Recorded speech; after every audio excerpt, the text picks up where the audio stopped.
Hello and good morning my dear students. How are you all? I hope you all are fine. So dear students, our Hindi textbook is almost chapters हो रहे हैं, मतलब almost हुए तो नहीं है but हो रहे हैं. तो हमने हिंदी की टेक्स्ट बुक से लास्ट वीक पांडवों की परीक्षा वाला चैप्टर कंप्लीट कर लिया था. तो आज हम पढ़ेंगे उसका next chapter means 7th chapter Baiju Bawra. तो 7th चैप्टर बेजू बावरा ये जो है, कोई बेजू बावरा कोई स्पेशल कोई थिंग नहीं है. यहाँ पे एक पर्सन का नाम है बेजू बावरा, है ना, और उसी पर्सन के ऊपर जो है ये पूरी स्टोरी है एक. तो ये स्टोरी सिर्फ हमें पढ़नी है और इस स्टोरी का जो सारांश है वो ये है कि मतलब किसी भी इंसान का जो घमंड होता है ना, वो उसकी क्वालिटी को क्या कर देता है, कम कर देता है. कम कर देता मतलब बिल्कुल देखिए, बहुत सारी हर इंसान में क्या होती है बेटा, क्वालिटीज होती है, बहुत सारे अच्छे गुण होते हैं. लेकिन क्या होता है ना, कोई कोई इंसान अपनी क्वालिटी पे इतना प्राउड करता है ना कि उस प्राउड करते करते उसकी जो क्वालिटीज होती है ना वो कम हो जाती है, मतलब बिल्कुल दिखती ही नहीं है. तो कहने का मतलब ये है कि हमें कभी भी अपनी गुणों पर घमंड नहीं करना चाहिए. तो चलिए शुरू करते हैं. सो आई होप आपने और स्टूडेंट्स टेक्स्ट बुक ओपन कर ली होगी. अगर नहीं की है तो please open your text book and page number 35, lesson number 7 Beju बावरा. मुगल सम्राट अकबर, आप सब अकबर को जानते होंगे. मुगल सम्राट थे अकबर, बहुत ही महान राजा थे अकबर. तो उनके समय की ये बात है. तो मुगल सम्राट अकबर के शासनकाल की बात है. उसकी राजधानी आगरा थी. अकबर की राजधानी कौन सी थी? आगरा. साधुओं की एक टोली ने आगरा में प्रवेश किया. घूमते घूमते वे किले के सामने पहुंचे. वहां लोगों की भीड़ देखकर वे एक पेड़ के नीचे बैठकर हरि कीर्तन करने लगे. हरि कीर्तन मतलब भगवान के भजन करने लगे. हरि कीर्तन की मधुर स्वर लहरी पहरेदार के कानों में पड़ी तो दौड़कर आया और बोला, बंद करो यह गाना, चलो दरबार में, वहां शाहजहां के सामने गाना होगा. अगर मियां तानसेन से बढ़कर गा सके तो माला माल हो जाओगे, वरना सजाए मौत. तो देखिए मैं आपको बता देती हूँ. तानसेन जो अकबर के दरबार में 9 रत्न थे. 9 रत्न मतलब 9 हाई क्वालिटी के कोई भी पर्सन थे जिनकी सामना कोई नहीं कर सकता था. तो तानसेन उनमें से एक थे. एक आपको पता है बीरबल भी था. आप सीरियल भी देखते होंगे अकबर बीरबल. तो एक बीरबल भी थे जो हर क्वेश्चन का आंसर देने में बहुत ही माहिर थे. और एक थे तानसेन. तो इन तानसेन के बारे में इसमें बताया गया है. तानसेन जो थे ना बेटा, बहुत अच्छी राग और गाना गाते थे, राग बजाते थे, गाना गाते थे. तो तानसेन से बड़ा और कोई भी गाने वाला वहां नहीं था.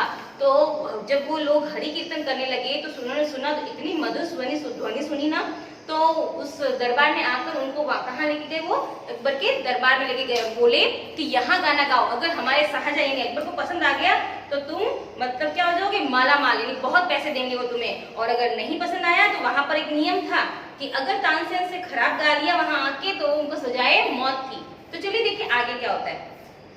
सजाए मौत. साधुओं को पसीना आ गया और बोले, हम क्या जाने संगीत क्या होता है, हम तो प्रभु के कीर्तन करते हैं. मियां तानसेन का क्या मुकाबला कर सकते हो? लो हम कीर्तन बंद कर देते हैं. नहीं, तुम्हें शाहजहां के पास चलना ही होगा. पहरेदार ने रौब से कहा.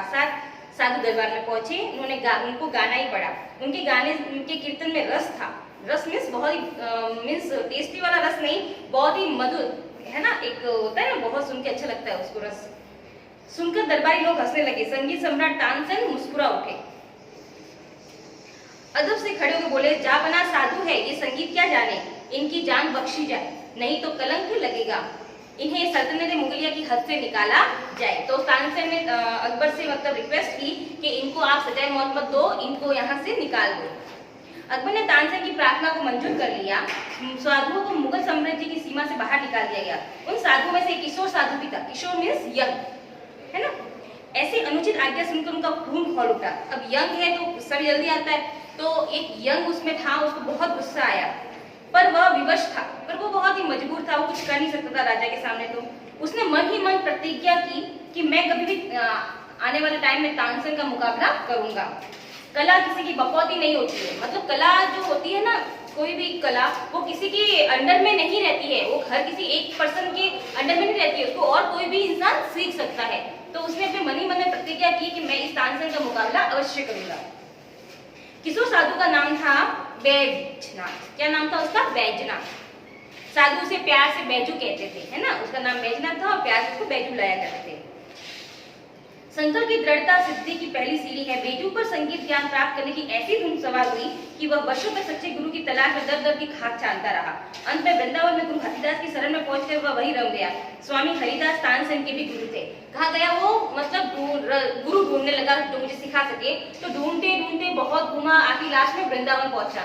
वृंदावन पहुंचा तो वहां पर हरिदास नाम के एक साधु थे, मीन्स गुरु थे, उनको मिले और उन्होंने उनको सिखाया। और वही हरिदास किसके गुरु थे? तानसेन के गुरु थे। तानसेन को भी उन्होंने ही सिखाया था। संगीत की साधना तलवार की धार के चलने के समान है, जरा भी चूके साधना भ्रष्ट। पर बेजू को लगन सच्ची थी। कुछ ही दिन में उसने प्रतिज्ञा याद रही, पर बाद में संगीत की शांत और कोमल लहरियों में उसके द्वेष रूपी कलुष को धो दिया।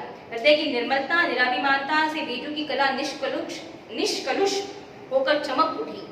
गुरु की कुटिया से उठती हुई संगीत की लहरें सामने बहती हुई यमुना की लहरों और तरंगों को भी चंचल कर देती। बेजू की कला साधना पूर्ण हुई। गुरु हरिदास अपने शिष्य की कला सिद्धि को देखकर संतोष से भर उठे। वे उस युवक को प्यार से बावरा कहते थे, यानी कि बेजू बावरा। देखो, बेजू नाम उसको साधु जो उसकी फ्रेंड टोली थी उन्होंने दिया था, और बावरा नाम किसने दिया था? हरिदास ने। तो नाम क्या हो गया उनका? बेजू बावरा। गुरु हरिदास की आज्ञा से बेजू ने आजीविका की खोज में वृंदावन छोड़ दिया। एक तानपुरा और कमंडल से उसकी संपत्ति थी। जब मन होता वहां बैठ जाता और संगीत साधना में लीन हो जाता। तन मन की सुधि भी नहीं रहती, भोजन जो मिलता वो खा लेता और संगीत रस पीकर ही रह जाता। वह संगीत के पीछे बावरा हो उठा था। संयोग की बात है, बेजू घूमता घूमता आगरा गया और किले के सामने पहुंचते हुए 10 वर्ष पूर्व की उसकी घटना याद आई। वही घटना जो पहले उनके साथ बीत चुकी थी, तो उसको वह जब से किले के सामने गया उसको वही घटना याद आई। बस फिर क्या था, वही पेड़ के नीचे बैठ गया और उसी प्रकार दरबार में बुलावा आया। अकबर ने कहा, आओ गायक, पर ध्यान रखना हमारी शर्त क्या थी? आपको अच्छे से पता है, स्टार्टिंग में बताई थी शर्त कि यदि तानसेन से अच्छा गाओगे तो मालामाल, अगर खराब गाओगे तो सजाए मौत। जानता हूँ जहांपना। अकबर की बात बीच में काटकर बेजू बोल उठा, पर पहले मियां तानसेन अपनी कला दिखाए। दरबार में सन्नाटा छा गया। अकबर के तेवर चढ़ गए। गंभीर होकर बोला, मंजूर, शुरू हो। इशारा तानसेन की ओर ही था। तानसेन का संकेत पाकर नौकर ने बर्तन में पत्थर का टुकड़ा रख दिया और बेजू समझ गया। साज मिले। तानसेन ने आलाप शुरू किया, यानी गाना शुरू किया। संगीत सम्राट के स्वरों के प्रभाव से बेजू की अंतरात्मा आनंद की सागर में गोते लगाने लगी। उसने आंखें बंद कर ली। मुग्ध होकर वह तानसेन के संगीत के रस में रम गया, मतलब वो गाने लगा। मतलब इतना संगीत तानसेन का अच्छा था कि वो खुद भी मंत्रमुग्ध हो गया। संगीत के जादू ने सबको संख्या शून्य कर दिया था। जब संगीत थम गया तो तालियों की गड़गड़ाहट से दरबार गूंज उठा। बेजू की समाधि भंग हुई। समाधि मतलब बेजू भी आंख बंद करके तानसेन का संगीत सुन रहा था ना, तो जैसे संगीत बंद हुआ, सबने तालियां बजाई तो उसकी आंख खुली। उसने अपनी आंखें खोली और देखा बर्तन में रखा पत्थर मोम की तरह पिघल रहा है। लोग फटी हुई निगाहों से बर्तन में रखे पत्थर को पिघलते हुए देख रहे थे।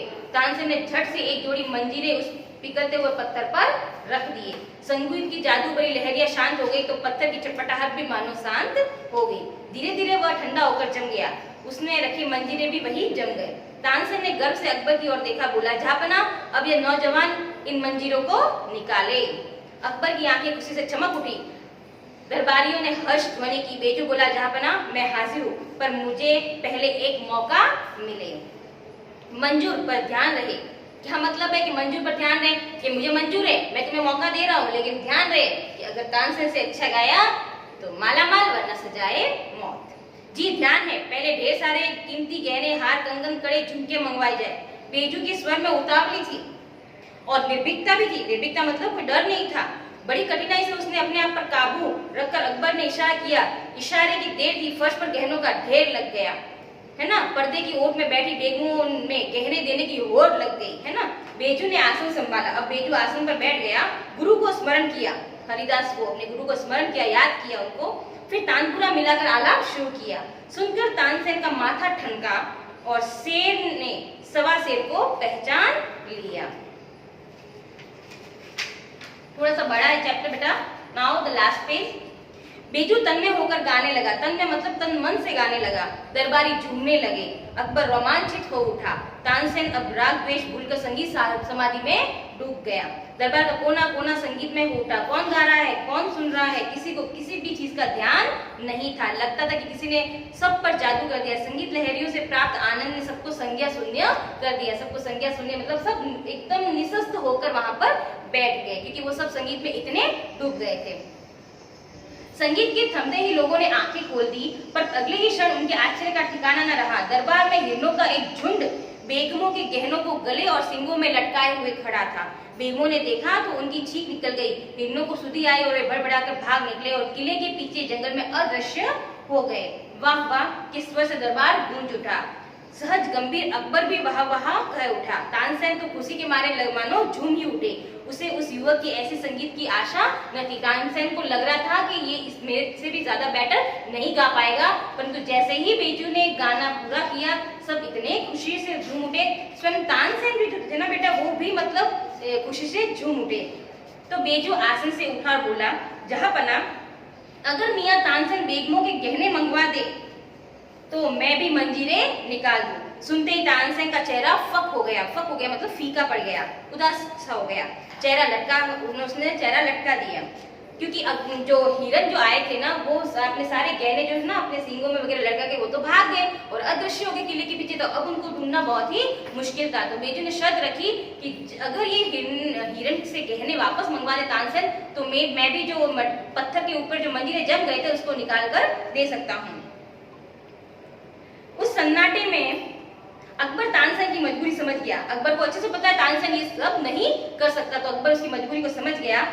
दरबारी बिल्कुल शांत बैठ गया और दरबार में क्या छा गया? सन्नाटा छा गया था।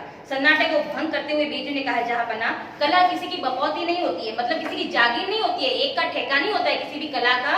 कला जो होती है एक के अंदर होती है, वो दूसरे को देता है, दूसरा तीसरे को देता है। इस तरह जो है ना कला का प्रचार किया जाता है, एक के अंदर वो नहीं रहती है। तो वह तो साधना की दासी है। मियां तानसेन ने संगीत को अपनी जायदाद समझ लिया था। उन्होंने समझ लिया था कि संगीत की यहाँ इति है। इति मतलब समाप्त, सीमा, लिमिट। यह संगीत का अपमान था। मैंने उसी अपमान के कलंक को धो लिया है। अब मियां तानसेन अपने से घटिया गाने वाले को सजाए मौत से छुटकारा दिला दे। सुनकर तानसेन के दम में दम आया। वह बेजू के कदमों में झुका ही था कि बेजू ने उनको गले लगा दिया। बोला, मियां तानसेन, यह आप क्या कर रहे हो? हम दोनों गुरु भाई हैं और आप मुझसे बड़े हैं। बेजू की ऐसी उदारता देखकर तानसेन की आंखें सावन भादों की तरफ बरसने लगी। सावन भादों की तरफ बरसने लगी से मतलब है कि उनकी आंख में आंसू आ गए, वो रोने लगे कि बेजू कितना उदार था। उसका गर्व आंसुओं के रूप में गलकर बहने लगा और तानसेन का जितना भी घमंड था ना, वो सब दूर हो गया। उसका सिर सदा सदा के लिए झुक गया। तो बेजू बावरा जो था, उसके सिर्फ एक ही उसका एम था कि तानसेन को हराना। उसका एम नहीं था, उसका एम ये था कि इस दरबार में जो भी संगीत गाने के लिए आए उसे कम से कम सजाए मौत न मिले, इसीलिए। और वो तानसेन के घमंड को भी कम करना चाहते थे। तो इस तरह बेजू ने दिन रात मेहनत करके अपनी संगीत को ऊंचाइयों पर पहुंचा के और ये अपने दोनों उद्देश्य को पूरा किया। तो डियर स्टूडेंट्स, ये लेसन तो कंप्लीट हो चुका है। आई होप आपको छोटी सी स्टोरी थी एक, ये समझ में आ गई होगी। उसका सारांश बस यही है कि आपको कभी किसी चीज पर घमंड नहीं करना चाहिए। Okay, I hope you understood. Thank you, have a good day.